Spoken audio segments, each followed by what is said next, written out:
Isaiah 13:10 went perfectly with my vision. It's the King James Version, and it says, "For the stars of heaven and the constellations thereof shall not give their light. The sun shall be darkened in his going forth, and the moon shall not cause her light to shine."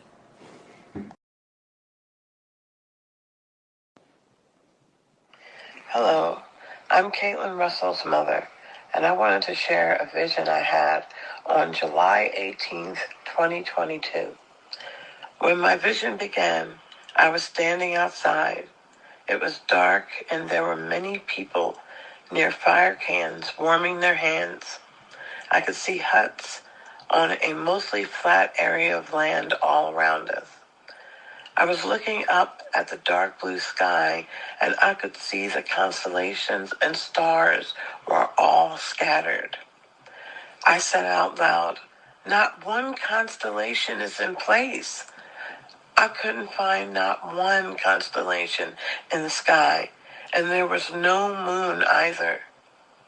I was very concerned and said out loud, "How are we going to know when Jesus is coming?"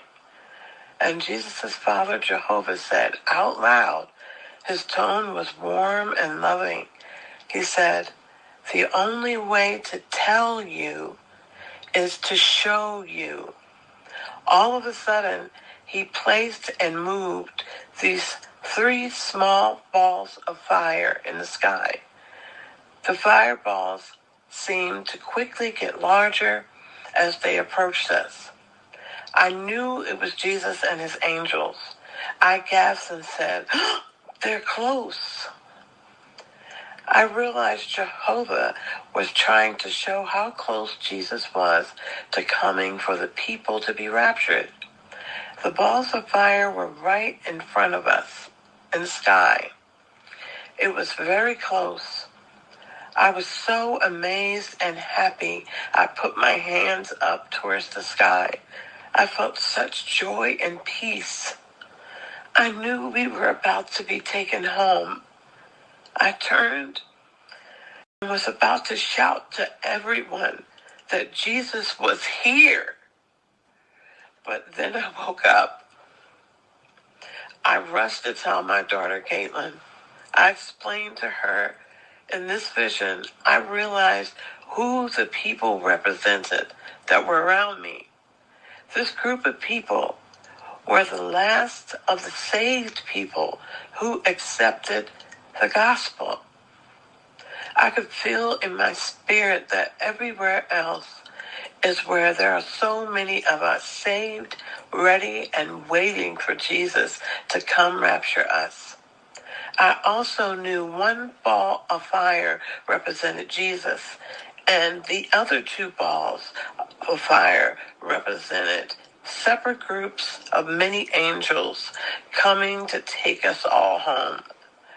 I still had emotions of the vision when I woke up, and it stayed with me throughout the day. Maranatha, everyone. God bless. Hello, Amber. I needed to add something to the vision that I had.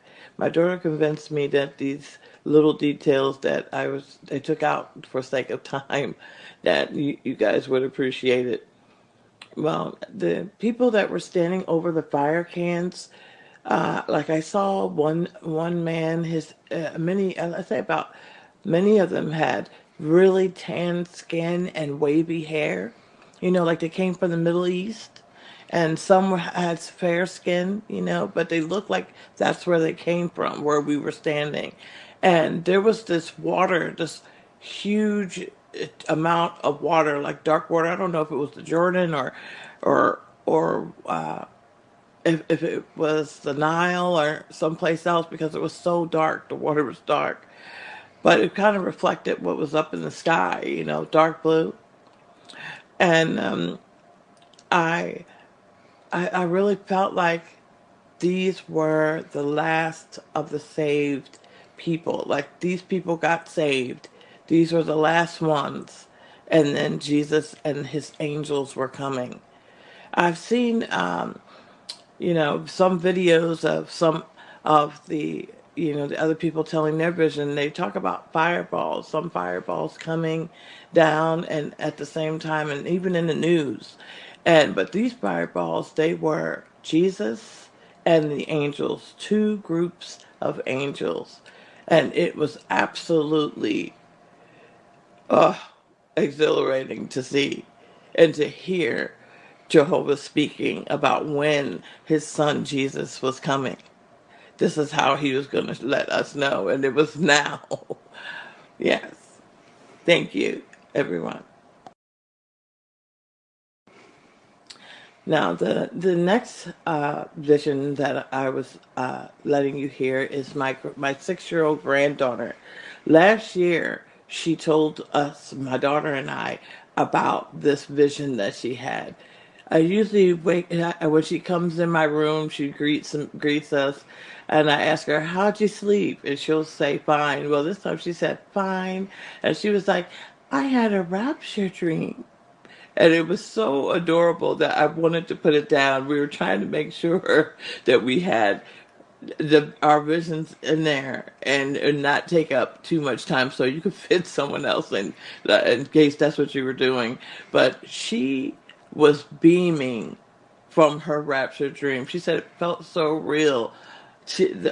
That she even told us about how at the end, as Jesus was pulling up, she called us diamonds, and the diamonds were us going up in the air. That Jesus held her in his arms. I mean, I couldn't believe it. At first, we thought, should we send it in? And we were like, no, because we didn't send any of ours in either. But then we started to send our visions that we had to come in. So I know that she would want you to hear her rapture vision that she had, just like we are thankful too that you heard ours. I just want to thank you too, Amber. We have gone to sleep and just played all the rapture visions and tribulation visions, and it really helped us because we were having all kind of visions too. I've had visions where I've woken up, I've heard the trumpet, beautiful trumpet blowing. I mean, and it was so long that only an angel could have blown it, could have blown these trumpets. And it sounded so beautiful. I also had woken up out of my sleep and I was hearing them singing from heaven, and they were singing, Yahweh come. It was like, Yahweh come. Yahweh come. Yahweh come. It was the most beautiful, and there was no music with it, just their voices. And these were women.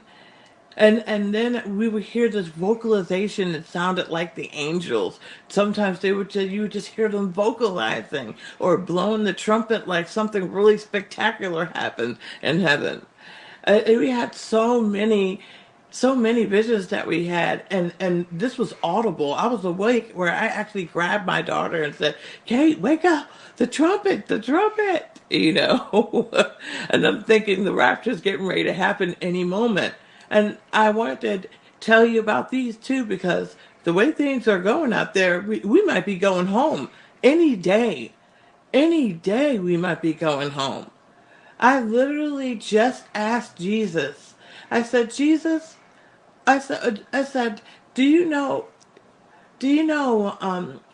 why we're not going home yet? Could you tell us why we're not going home yet? And my daughter Caitlin heard. Go ahead, Kate. Man of sin. He said, man of sin. So we're waiting for the man of sin to announce himself. And then up we're going. We're getting ready to go home, you guys. We are getting ready to go home.